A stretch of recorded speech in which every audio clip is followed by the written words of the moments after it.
Ah, vous êtes là? Ouais, salut les voisins. Ouais, je suis toujours sur mon abri, il fait toujours pas très beau. Donc, comme vous êtes là, on va en profiter pour continuer les retours sur mes constructions en extérieur. Donc, hier, on a fait un tour rapide de l'abri. Et aujourd'hui, je vous propose de faire deux autres constructions que j'ai fait. Donc, c'est pas du Douglas, c'est du bois acheté en solderie, donc du bois de construction, du classe 4. Au printemps, suivant la construction de l'abri, la première chose que j'ai faite, c'est une petite terrasse devant le chalet. Donc avec du bois que j'avais acheté sur Rennes, que j'ai ramené sur la remorque de kayak jusqu'en Normandie. Donc je vais juste vous la présenter sommairement. Et dans une deuxième partie, je vais vous présenter une réalisation qui malheureusement là est hivernée, donc est démontée pour l'hiver, mais ça va être aussi bien pour revenir sur les aspects techniques de construction. Hein. Elle est juste là. Si vous avez regardé la bannière que j'ai en haut de ma chaîne, je pense que vous vous doutez de quoi il s'agit. Mais avant, on va voir la terrasse. Donc cette petite terrasse dont je parlais, c'est celle-là. C'est une terrasse toute bête. Elle fait 3 mètres en largeur, 3 mètres en longueur sur 2 mètres en largeur. Hein. Donc c'est avec de la lame récupérée en solderie. Pour la fixer au sol, ben, c'est juste effectivement des lambourdes, hein, en 4 mètres qui ont été recoupées après, qui elles aussi ont été prises en solderie.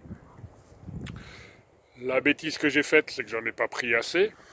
Donc on s'aperçoit que j'ai presque 80 cm entre deux lambourdes. Donc du coup, il y a une certaine souplesse dans la terrasse. Hein. Donc je pense qu'elle va pas tenir aussi longtemps que l'abri, elle. Mais en attendant, elle joue son rôle. Donc elle est posée à même... Les lambourdes ont été posées à même le sol. Bon, pas tout à fait à même le sol, maintenant vous commencez à me connaître. Hein. Il y a des ardoises sur le terrain, donc j'en ai profité pour glisser des ardoises sous les lambourdes, hein, de manière à ce qu'elles ne s'affaissent pas et couper un peu la remontée humide. Et voilà, petit projet sans prétention. Hein. Hormis un marteau pour mettre les clous, 1 mètre pour mesurer et la scie circulaire pour couper les lames. Hein, pour les remettre à bonne longueur. Et encore, elles font 3 mètres, donc elles ont été utilisées entièrement. Donc c'est un projet qui m'a coûté, comme en plus les clous, je les avais en reste de l'abri. C'est un projet qui a coûté 120 euros, donc pour ainsi dire presque rien. Avant de vous présenter le projet suivant, je voudrais juste revenir sur sa genèse. Donc, à l'été qui a suivi la construction de l'abri, on commençait à être bien installé sur le terrain. J'avais la petite terrasse en plus, et début août, j'ai offert un jacuzzi à mon ami qui est la propriétaire du terrain, parce que oui, je suis pas chez moi ici. Hein. Et bah, du coup, comme elle me voyait faire plein de réalisations en bois, ça lui a donné les idées. Alors ce jour-là, j'ai fait une bêtise parce que vous allez voir par la suite, le jacuzzi, j'aurais mieux fait de l'acheter carré. Ça aurait été plus simple. Parce que c'était un jacuzzi rond. Et du coup, en se baladant sur le net, voilà ce qu'elle m'a montré.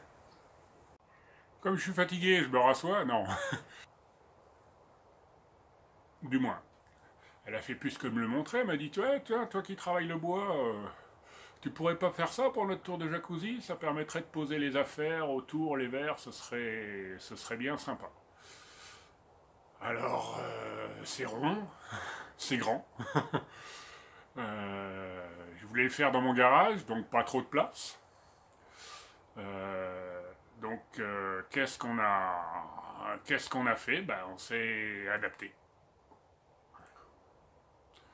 Donc, pour travailler dans mon garage, la première chose que j'ai dû faire, hein, c'est comme le cercle fait en diamètre extérieur, on est en diamètre intérieur, le jacuzzi fait 2 mètres. Donc le tour du jacuzzi fait 3 mètres de circonférence. 3 mètres de circonférence, ça ne tient pas au sol dans mon garage. Donc j'ai dû m'installer sur le parking. Le problème, c'est que le parking, il n'est pas plat. Hein. Donc ce que j'ai fait, ben, c'est que j'ai acheté des plaques d'agglomérés. Hein. Je les ai taillées de manière effectivement à pouvoir les assembler, hein, et faire l'épure de du futur tour de jacuzzi. Donc je vais vous mettre une petite photo pour vous montrer ce que ça donne.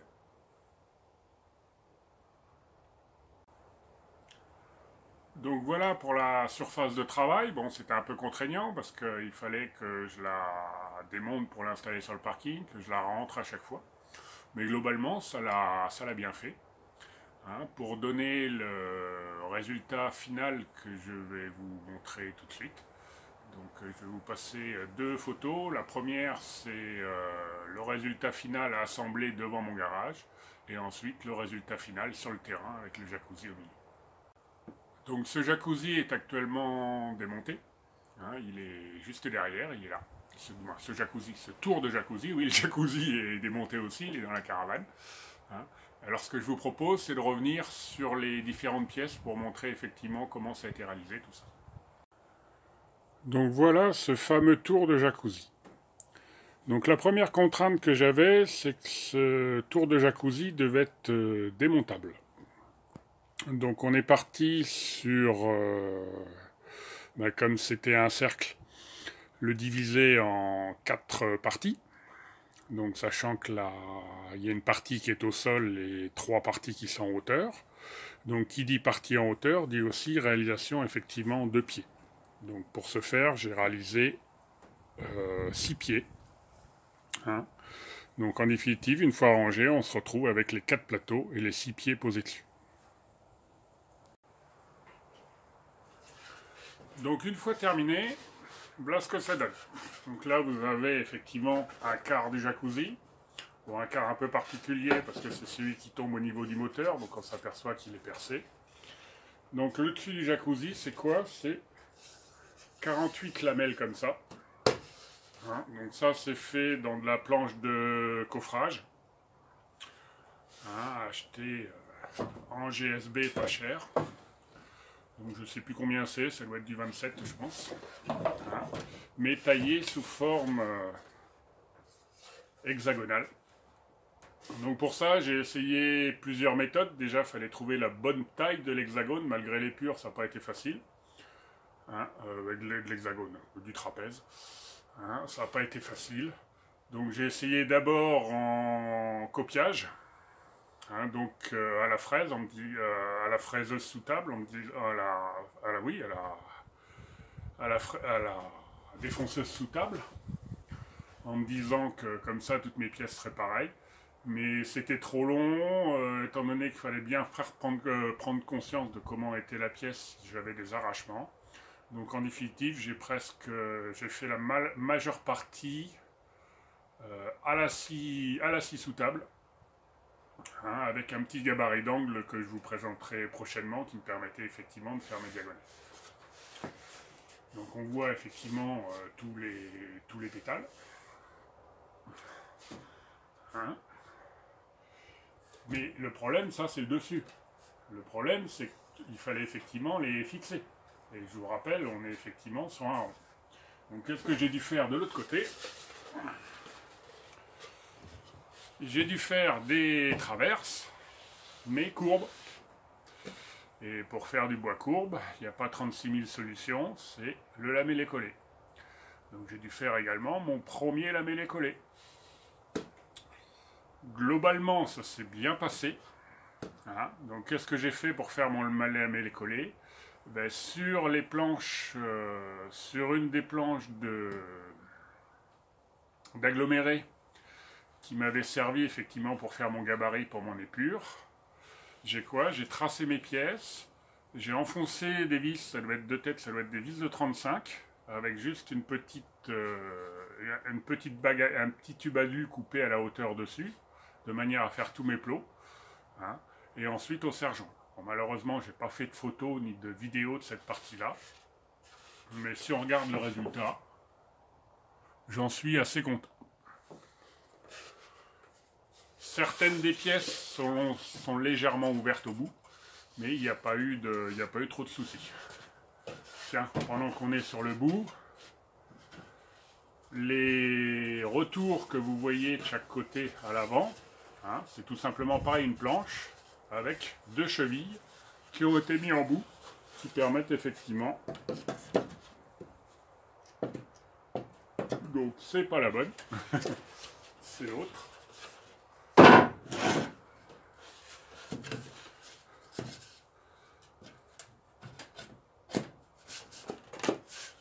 Voilà, qui permettent effectivement d'avoir un retour propre.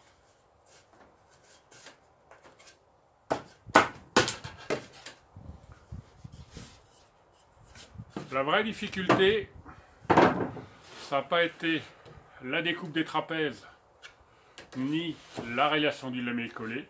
La vraie difficulté, ça a été l'assemblage des pieds de manière, et de l'ensemble, hein, du tour, de manière à le faire amovible.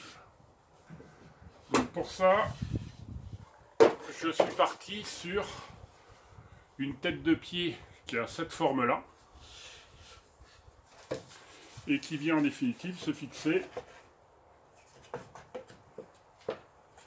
hop, si je le mets dans le bon sens,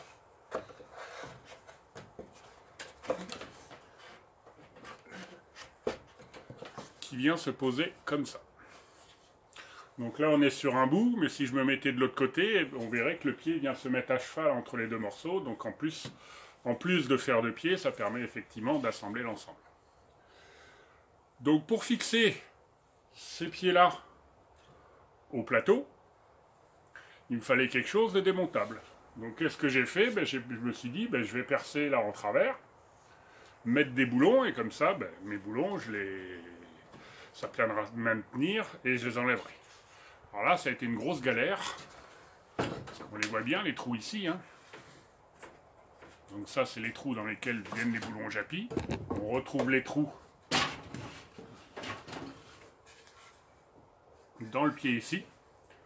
Mais ces perçages-là, sur une surface qui est ronde à la base, qui retombe sur de rond et qui arrive sur de droit ici, de manière à les faire bien parallèles, hein, je m'en suis vu. C'est d'ailleurs pour ça que j'ai investi dans une perceuse à colonne dans la filée, parce que même en essayant de faire des gabarits, en perçant dedans, ça bougeait, c'était le bazar. Donc on n'y arrivait pas.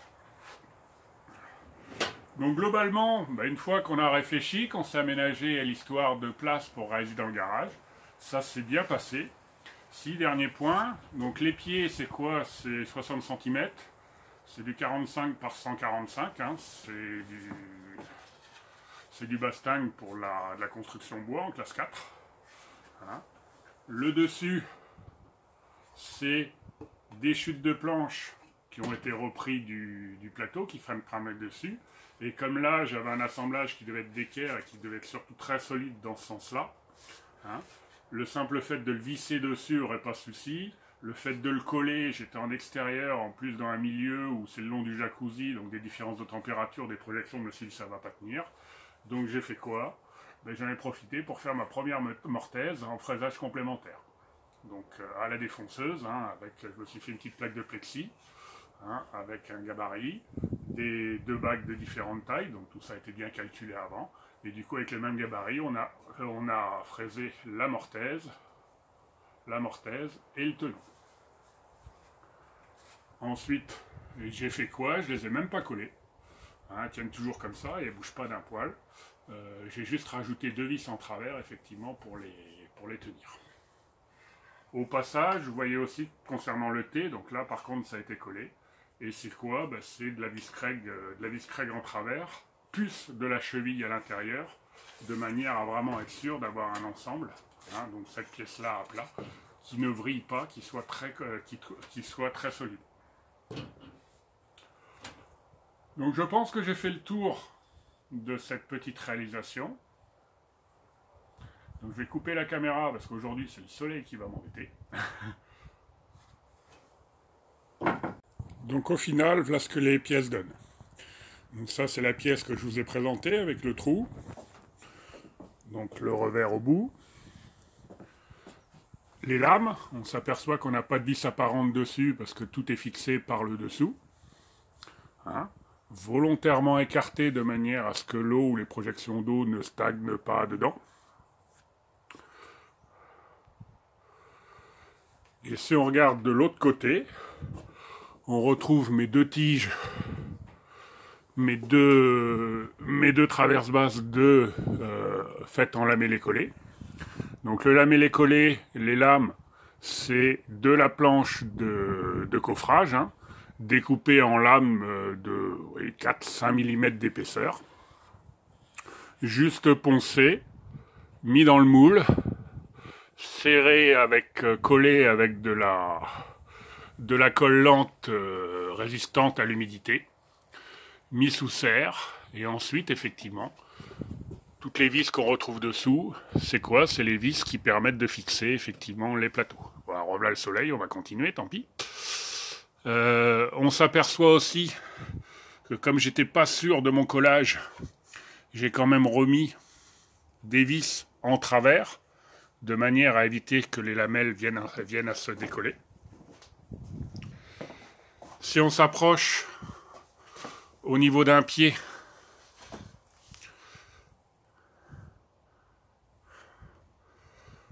on voit bien les trous qui sont destinés à tenir les boulons japis. Ça passe à travers le pied et ça ressort de l'autre côté. Et là, c'est juste un boulon qui est mis en vis-à-vis.